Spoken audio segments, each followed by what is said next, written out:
RotoGrinders, food for thought. Fresh off the bye week. Happy holidays, happy Thanksgiving. You know, we got some energy coming off the bye week. We got the game plan. The team always plays better with more rest. Good to see you, Will Priester. Happy belated Thanksgiving. And I guess we're already entering the Christmas season, but depending on who you talk to, we've been in that before Thanksgiving. Yeah, absolutely, man. Happy Thanksgiving and holidays, Christmas coming up to everyone. And this should be a fun pod. You know, a lot of interesting things happened between Thursday and today. And, you know, once again, man, the NFL proves yet again how it can be turned on its head with a few games going against the grain. And that's the beauty of the NFL. So many interesting things happened this week. Like I said, between Thursday and all the games, between Mike Wright starting, Justin Fields sitting, the Ravens go down, the Cardinals go down on a buzzer beater, the Raiders win in overtime in a big win. Dolphins just don't play their starters in the second half. I mean, it was a lot this week, man. Baltimore goes down, and I know I'm kind of doing this overall, overarching recap, and then I'm sure we'll dig in. Don't look now. The Bills struggled against the Lions somewhat. The Eagles were in a dogfight for a little while. It's interesting week for the NFL. Luuch, I'm going to let you take this thing out of here because I know a sore spot for you is the Titans losing on a special teams penalty. Man, just so many interesting things happen over the course of the week. Did I mention the Browns winning in overtime? That's another one. I mean, a whole lot of controversy and trivial times in the NFL. I'm just going to hand it back over to you, man, and we'll just dissect this thing piece by piece. Yeah, the past 2 weeks have been crazy. And yes, happy holidays, whatever you're celebrating. We talked on a couple podcasts ago. I am Jewish, but I grew up doing a little bit of Christmas. My dad was Catholic, so Hanukkah is on the 18th, and they kind of overlap this year. So it's one of those rare years. I'll probably get together with my family and I don't know, maybe we'll exchange pairs of socks or something. I'm not super religious, but we like to get together for the camaraderie. My grandparents did their thing and they were a little more invested in it, and I respect that. And maybe we'll get some brisket and some potato pancakes or whatever. But the holiday season is here and people are in the midst of it. Whew, football has been a blast. By the way, regular season annual leagues are winding down. You probably have 2 weeks left in the regular season if you're playing season long. And of course, best balls are starting to wrap up. We're starting to get a clearer picture of some playoff scenarios and some hypotheticals, which are a ton of fun. So let's talk about the New York Jets first, because the decision that Robert Saleh had to make was probably one of the top 2 toughest decisions a head coach has had to make this season, in my opinion. Do you bench the kid that your organization invested in, which wasn't necessarily his guy, but the Jets invested in Zach Wilson?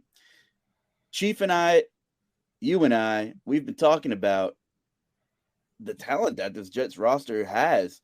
The defense is really, really good. Sauce Gardner's the man, and he's just at the tip of the iceberg. That front seven has been good for like 2 years, and we saw flashes of it last season. And we've seen Mike White play a little bit. We've seen a bunch of peaks. We've seen some valleys. I can objectively tell you that right now he's the better quarterback than Zach Wilson. I don't know if he's the long-term solution for the Jets. He was fantastic against Chicago. He's the best option right now for the New York Jets. I don't know if he's the long-term guy, but you know what this feels like in a weird way? In a loaded AFC. This feels like I'm thinking of 2 analogies and 2 I don't want to call it anomalies, but we saw a bunch of ceiling plays. We saw some sparks. In the NBA, about 12 years ago, we saw Linsanity take over the league for 6 months. He was phenomenal. And then he became an above-average pro who had a nice little career, dealt with some injuries, but he was a pro in the league. But this, in a more direct, correlated analogy, I'm getting some Nick Foles taking over for the Eagles vibes when they went on a serious run and he played out of his freaking mind. He was throwing absolute darts in the playoffs, knocking off the Vikings and the whole nine. And of course, they beat Tom Brady. And then he regressed pretty mightily and was an average to at times below average quarterback and, became a backup. But I kind of feel like the Mike White spark is real. I think this team has explosive short-term potential who could really spoil someone's home game in the first round of the AFC playoffs. It might be my Titans. It might be someone else. I think this is a dangerous Jets team right now. And you can't tell me that after just watching some highlights and watching some videos and looking at Twitter that this locker room is not behind Mike White. They are completely bought in. Well, here's the thing. The easiest way, in football especially, Luuch, in my opinion, I was more a product of a basketball locker room than a football locker room, which is, in my opinion, is totally different. Less people, probably a little bit more personality because there's one ball and there's 15 players, and you get what I'm saying? Like in football, the defense is a unit, right? And they're working together to ensure that they can hold the other team from scoring points. And when you're an elite defensive unit and you know it, offenses tend to make you frustrated when they can't put up points, right? Like that's like look at the Broncos and look at the Jets and look at what happened with the Broncos this week against Carolina. I promise I'm headed somewhere where you see a player literally screaming at Russell Wilson on the sideline, right? And you see last week, if you watch the clips where, of course, Zach Wilson says, they said, hey, do you think this is on you? You think, got the first one? No, not at all, right? That's his statement. No, not at all. And then the coach says, okay, I'm sure players were saying, coach, he's got to go. Like, just get Mike in there. Like, coach, Zach Wilson's got to go, right? So Zach Wilson loses the football locker room. In comes Mike White. In a general sense, are the Bears as good as the Jets? No. And so here's what happens in football, Luuch. If the other team's not as good as you, you need to win convincingly. Not only did Mike White have this team winning convincingly, Luuch, it was raining the whole game. The Jets put up 31 points. Mike had over 200 yards passing in the first half, pretty much. Garrett Wilson got his. Elijah Moore got his. Everybody's running around screaming and happy. Who cares if it was the Bears, right? You can only play who's in front of you, and you've got to beat the team that you're supposed to beat. And they did it convincingly. Like that's what stood out to me. This wasn't like a 17-10 win. Do you know how good the defense felt when they were holding the Bears to 10 points and the Jets just kept scoring?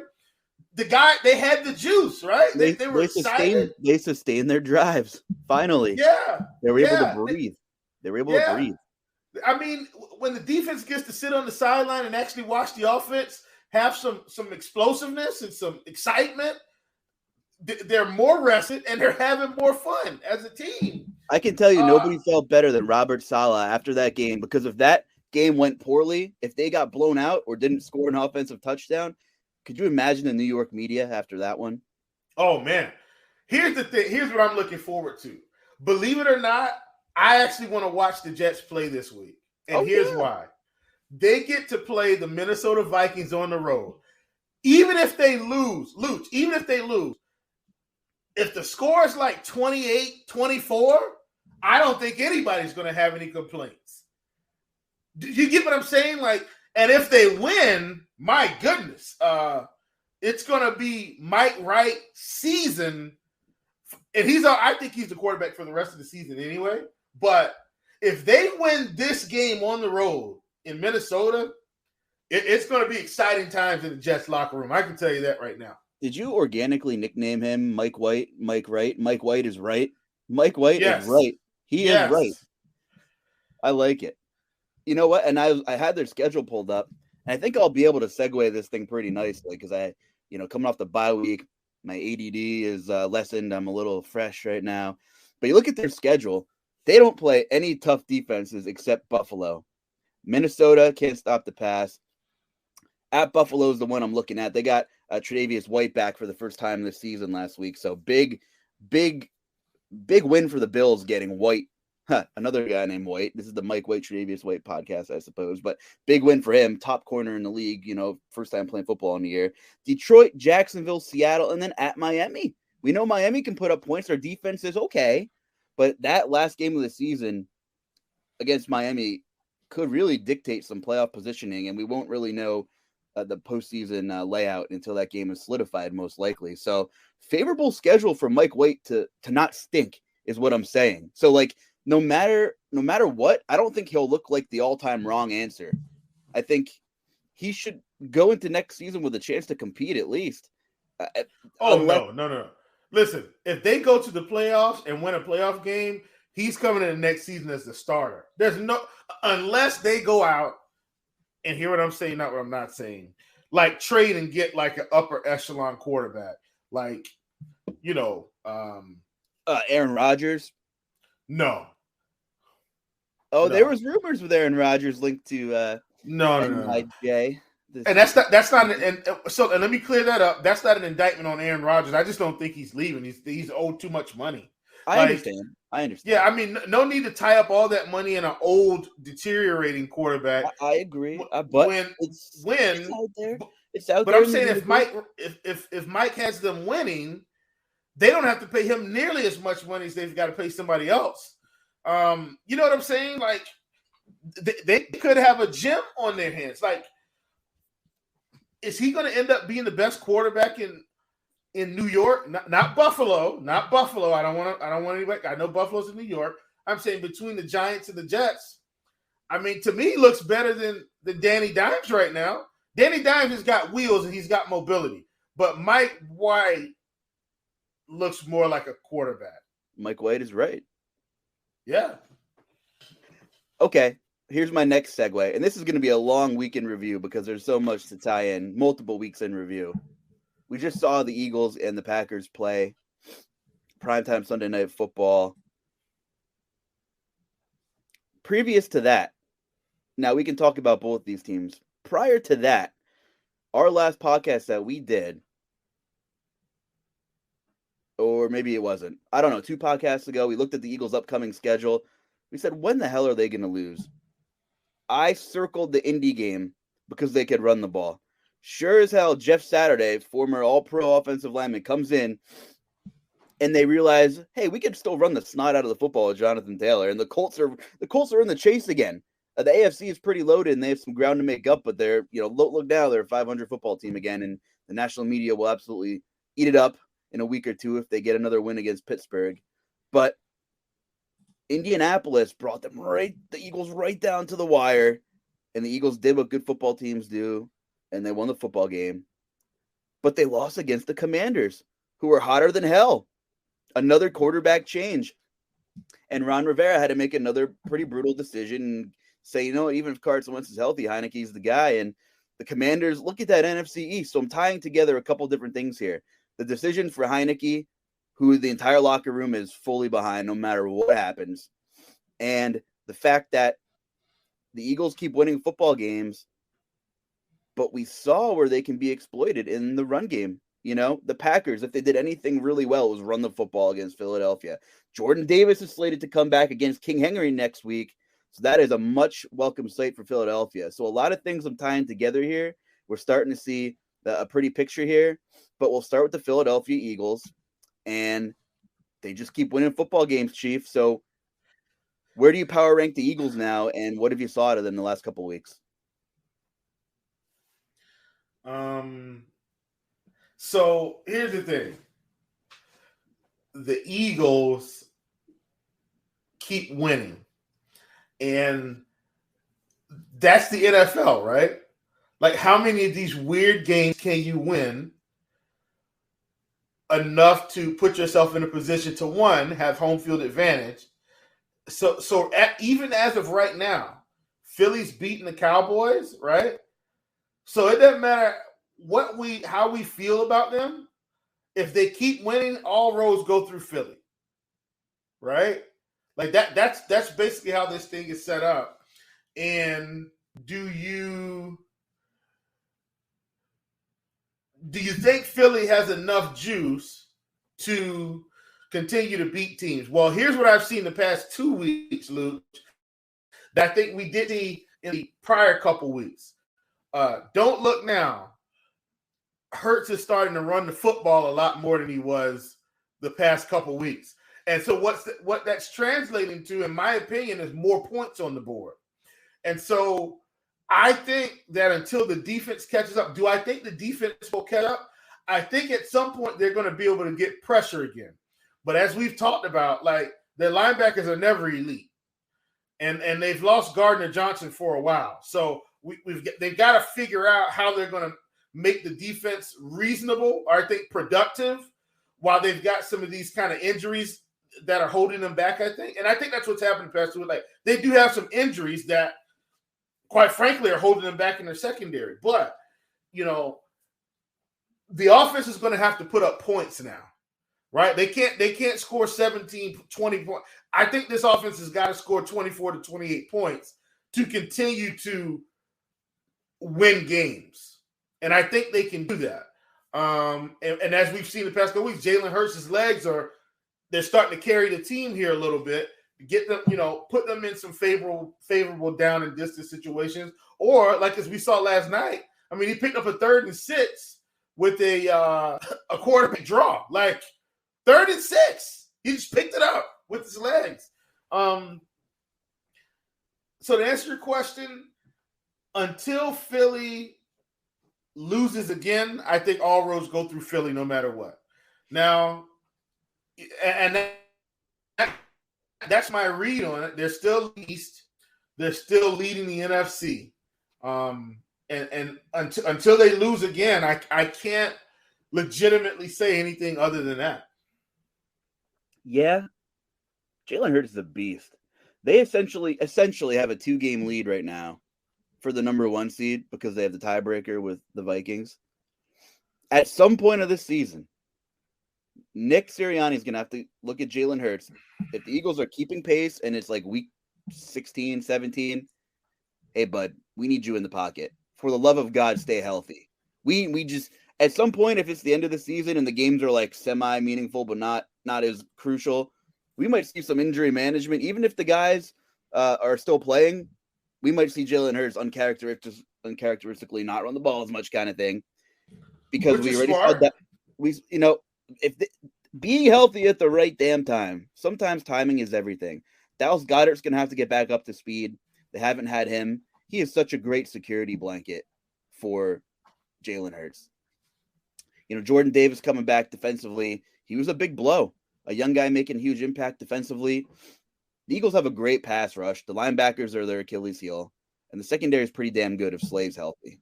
But we saw some teams run the football against them. The thing with the Eagles is, offensively, like these, and I know we're going to probably inevitably talk about this at some point, none of these guys have really been there.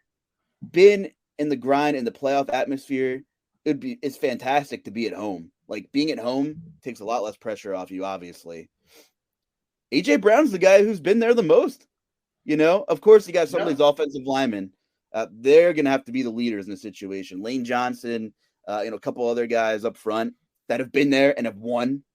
We're going to have to see some mature play, because I feel like every time the Eagles have lost or have come really close to losing is just some dumb mental mistakes. Like A.J. Brown not totally holding on to that ball while they didn't blow the whistle, like didn't have it covered up with 2 hands, and the Packers take it the other way. Like just anomaly type stuff where maybe there's a brief mental lapse. Listen, that's or, why they or, lost to Washington. I was going to say Washington, some just lapses. The Texans gave them a run for their money through a couple quarters, and there was just some brutal stuff going on with, not connecting. So being healthy at the right time and being mature enough to react before thinking for some of these guys, I think is going to be huge. I think the Eagles are a powerhouse. I really do. And, I think it's going to be a tough game with, Tennessee coming up, and we'll talk to them momentarily. So give me some final thoughts on the Eagles. And if you want to talk about the Packers at all, I mean, that's fine, but we don't have to. No, we don't have to talk about the Packers this week. They've soaked up enough of our time. Okay, fair enough.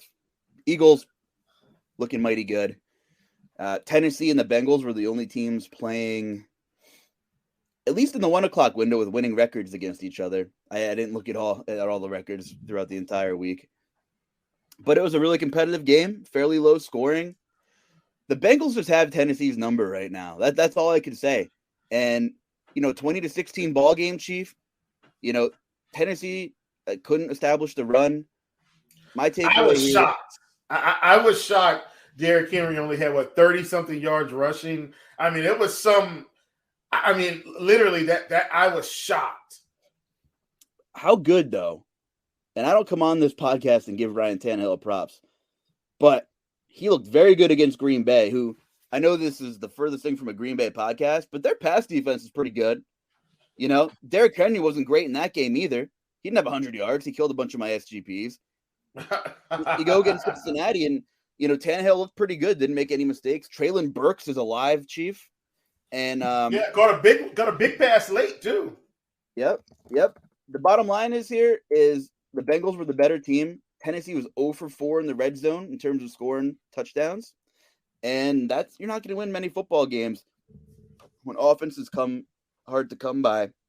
Another team whose offense has struggled most of the year shows some signs lately, but you don't see anybody going at each other's throat on the sideline. Mike Vrabel's culture, that's the difference right now, between a team like Tennessee and the New York Jets, I think, because you have the culture. Everyone is bought in. There hasn't been much turnover, right? Tennessee knows their identity. And I think the Jets are dangerous. I think Tennessee's a little bit more dangerous. I will say this, though. The Bengals are absolutely playing good football, and we need to give their defense, some love too. Another game without Jamar Chase and Joe Mixon. The Bengals made one or two more splash plays in Tennessee and got it done. I won't be a full believer in the Titans until they get rid of offensive coordinator Todd Downing, because he's just awful. Fresh off his DUI last week, called a terrible game. We won't get into that. But this Titans defense has played, 1, 2, 3, 4, 5, 6, 7, 8 straight games without giving up more than 3 touchdowns. So I look at Tennessee and I look at the Jets. I look at the entire AFC. I even look at Baltimore, even though we'll get to that. I think the Chiefs are the favorite, and they should be. The Bills, we've had some question marks here. The Titans can get in, the Jets can get in and do some damage because they play great defense. They like to control the clock, and they don't make errors. So I think we're going to see the most exciting NFL playoff that we've seen in, a decade. Here's what I'm going to say. And it's just to kind of put a little attachment to what you're talking about.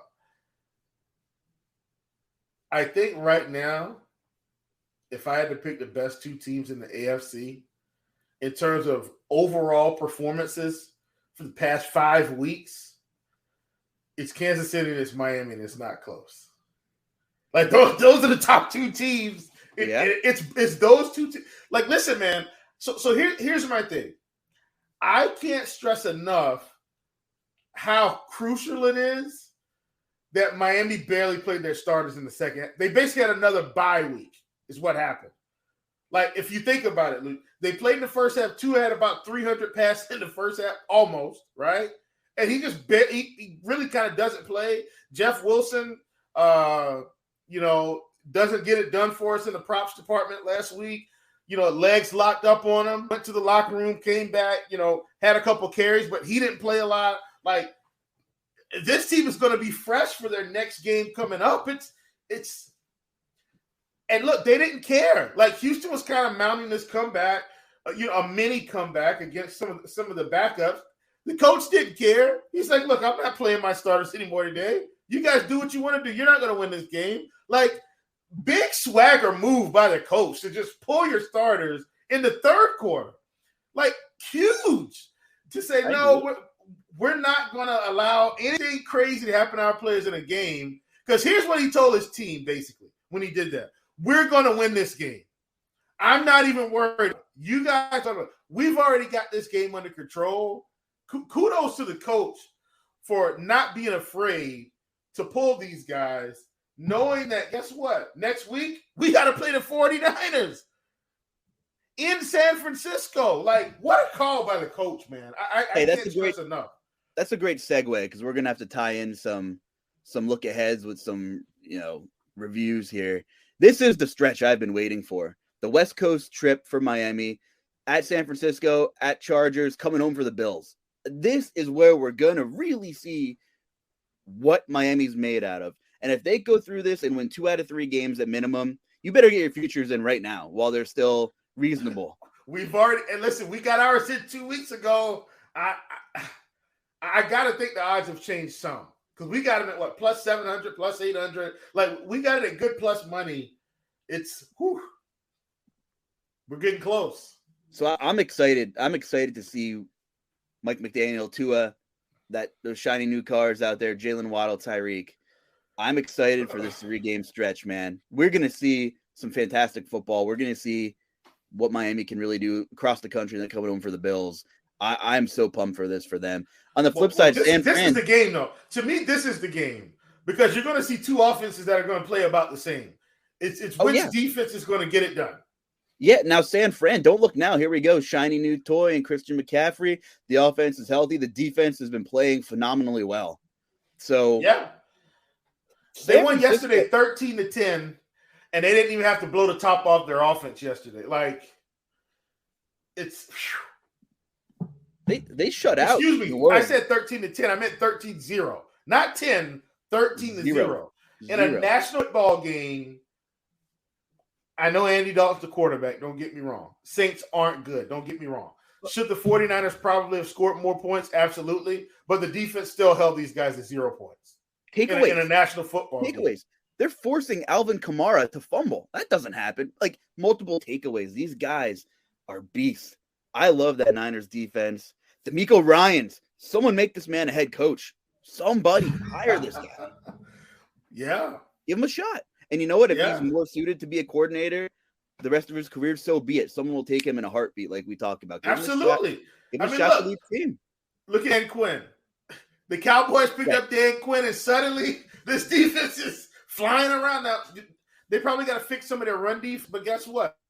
When he had the Legion of Boom, it was the same thing. They're going to be great. You're not going to be able to throw them well, and maybe you'll rattle off a couple runs. But yeah, yeah, man, defense is flying around. They're playing well. Jimmy Garoppolo. Yeah. Talk to me. I mean, look, smart of the 49ers to go back and pick up their ex-girlfriend. Because if they did not, I mean, wow, what kind of situation would they be in if they didn't go back and get Jimmy? It'd be ugly. I mean, who are they going to go out and get?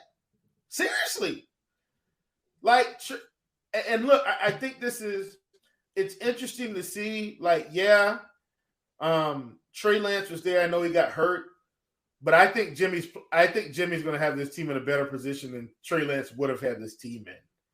No matter what. Like, Jimmy's a professional quarterback. Now, is he Tom Brady? No. Is he Josh Allen? No. Is he Jalen Hurts? No. Right? But he's a professional. Is he Kirk Cousins? Maybe. You get what I'm saying? Like, I'm serious here. Like, Kurt isn't elite. Kurt is some elite quarterback, in my opinion. I think he's been given the keys. He's got a good arm, but he's not elite. And so that's how I view Jimmy. A Homer comparison. The Kirk Cousins comparison is great. I kind of view him as Ryan Tannehill, who is balling right now, but Garoppolo has arguably the best skill weapons in the league outside of Miami, and maybe even better. And he's got a fantastic scheme, an offensive genius. And Shanahan is a monster. But doesn't that make the quarterbacks anyway? Like, yes, that's what I'm saying. And look, I've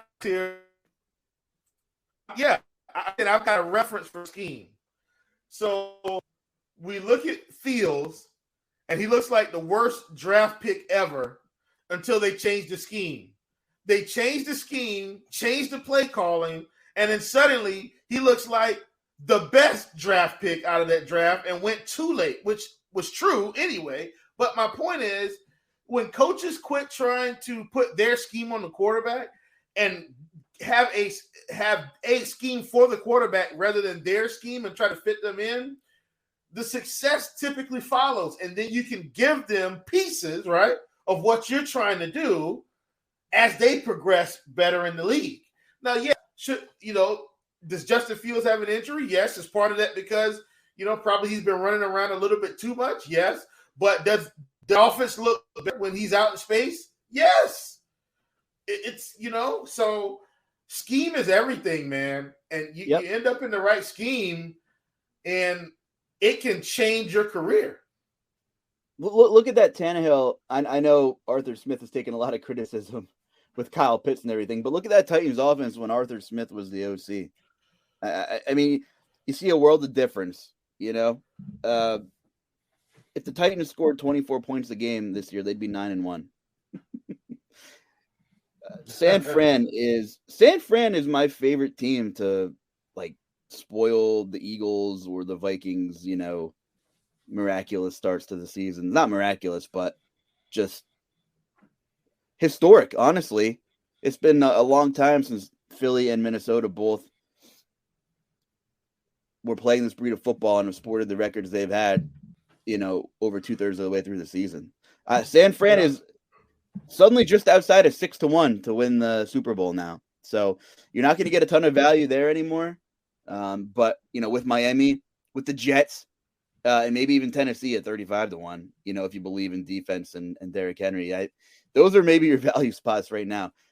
Before we look ahead, we have so much we could cover and we could tie some things in. How about the Minnesota Vikings, though? I mean, what can you say? They get demolished by Dallas, right? We saw that.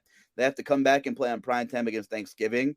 And they beat above average New England team. It wasn't pretty, but the Vikings get the job done. Should we, and Justin Jefferson, I mean, good Lord, just an animal. Everybody take a number and get in line. It doesn't matter who it is. Should we be talking about Minnesota more? Or can you view them as serious contenders? Listen, I'm not discounting Minnesota. I don't believe in Kirk Cousins long term. And look, I could be wrong here, but here's what I think happens. Kirk Cousins just he's going to have a turnover at the wrong time, and it's going to cost him. But because of all the great things he does outside of that turnover at the wrong time, it gets overlooked, and he'll be a Minnesota Viking again next season. But that's Kirk Cousins, man. He's going to give you the big plays, but when it matters most, I'm afraid Kirk Cousins is going to throw the turn. I'm afraid the turnover is going to be there. I really am. If Justin Jefferson doesn't bail him out with a one-hand catch against a defender on 4th and 19 or whatever it is,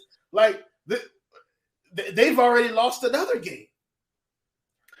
Well, he has 9 picks this year. We can say that. Yeah, I mean, exactly. That's my point. The turnovers have always been there. And, I'm looking at the interceptions this season. You could say, I'd rather have Kirk Cousins than Tannehill or Garoppolo, but Tannehill and Garoppolo both have half of the turnovers that Cousins does. And, is that the difference between maybe wanting one of those quarterbacks slightly more than Kirk Cousins to lead your team? Possibly. I think that's the difference in them winning games that maybe they could not have won. Do you get what I'm saying? Like when okay, for instance, let's go back to the playoffs last year. And I know we got to get out of here at some point, but what cost the Tennessee Titans a playoff game? Poor quarterback play, turnovers. Exactly.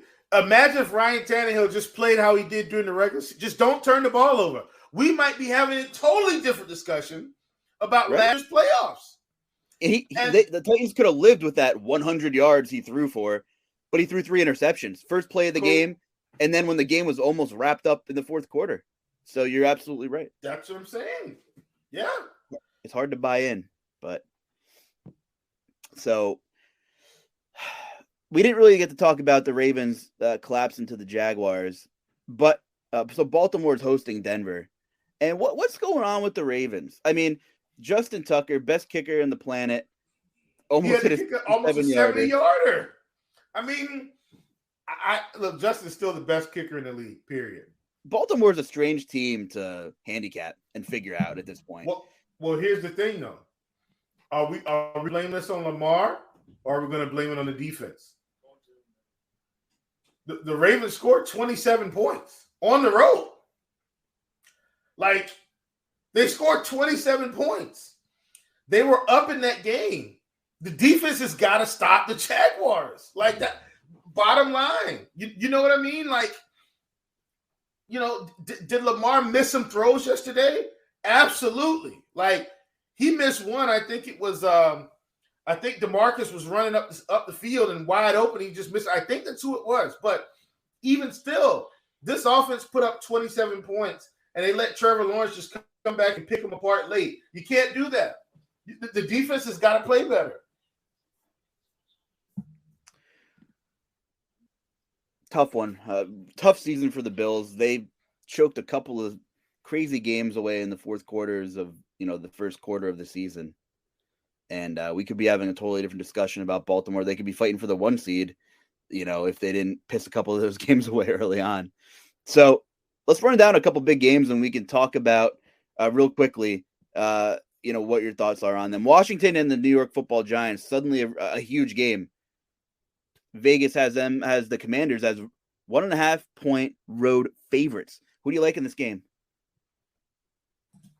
Right now, I got to take Commanders, man. Defense is playing good. Running game is getting going. Taylor Heineke is still a problem. Like, he's going to over some guys. He's going to throw some guys. The turnover is going to be there for Heineke as well. But the defense and the running game has been playing well enough, and that's what's been getting them out of these games. I'm going to trust their defense again, even on the road, and let's see what happens. Yeah, I'm with you. For me, it's strength versus weakness in terms of Washington wants to run the ball. They do. And the Giants can't stop the run. And strength versus strength is the Giants need some kind of run game, and Washington funnels the run. They're going to make Daniel Jones throw the football. I'm with you. Jets and the Vikings. Give me a winner and why. We'll go a little lightning round here before we do GPP food. I'm going Jets. I believe in Mike. Like Mike. I got to be like Mike. Be like Mike. If you guys don't know what that is, just go look it up. It's an old Michael Jordan commercial. But yeah, I believe Mike has this team feeling like winners. I'm rolling with the Jets with the upset against the Vikings. Remember what I said. The turnover will come at the wrong time for Kirk Cousins. I'm going with the Jets. Can't wait to see Sauce versus Jefferson. Might be a big TJ Hawkinson target game. We'll see. I'm rolling with the Jets too. Give me the Mike White. Give me the Linsanity vibes, the Nick Foles vibes. Make me a believer. Let's get the hype train out of control. Give me Mike White. Tennessee and Philadelphia. I don't know how to handicap the Titans. They always win games they shouldn't. You can run the ball against Philly. 5.5 point favorites are the Eagles. I think it's going to be a close game.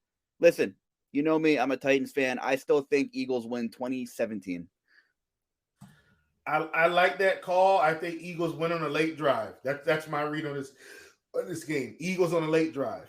If you give Tennessee one stupid chance, like if we see one of those miscues by Philly that they gave Green Bay, though, very possible Tennessee just runs the snot out of the football and it's a different story here.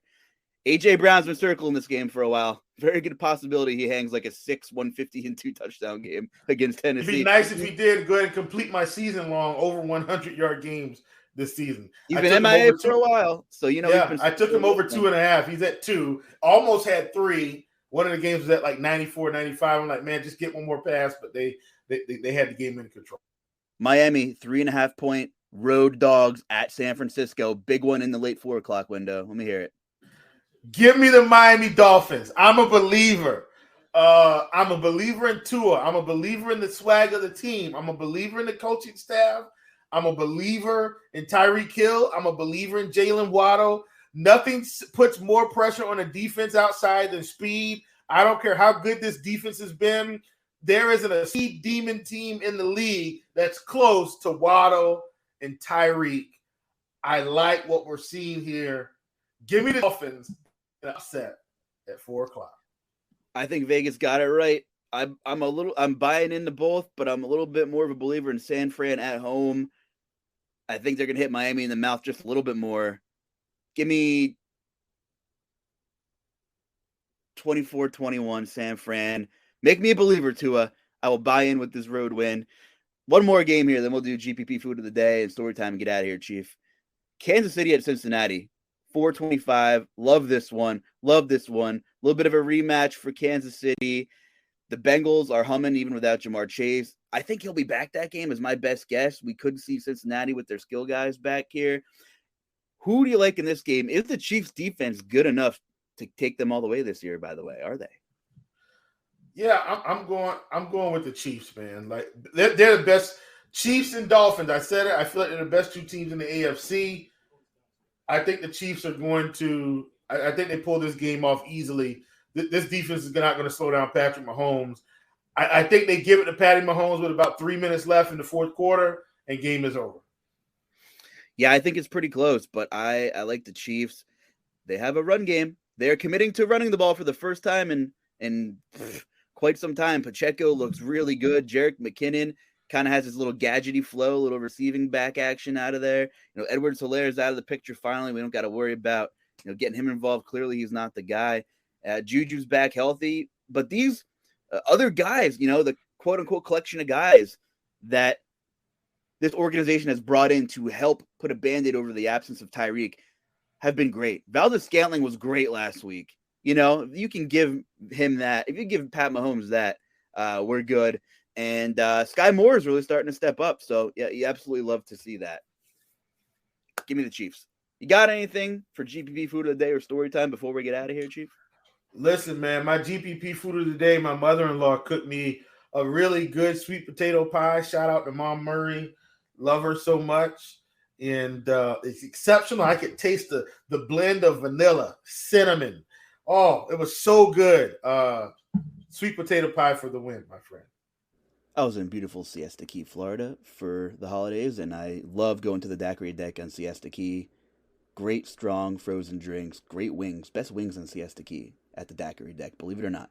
Shout out to bartender Chaz. You're the man. If you're in the daiquiri deck in Siesta Key, ask for Chaz. My man, we chopped it up about fantasy football all week while I was there for happy hour. Good stuff, Chaz. When I came home to the Poconos this weekend, my beautiful girlfriend who surprised me with dinner, we went out to dinner, had a bunch of different kinds of steak right here in Bethlehem, PA. So all those dating etiquette clips we had earlier in the year, looks like I passed with at least a passing grade. Someone's able to put up with me, so that's nice.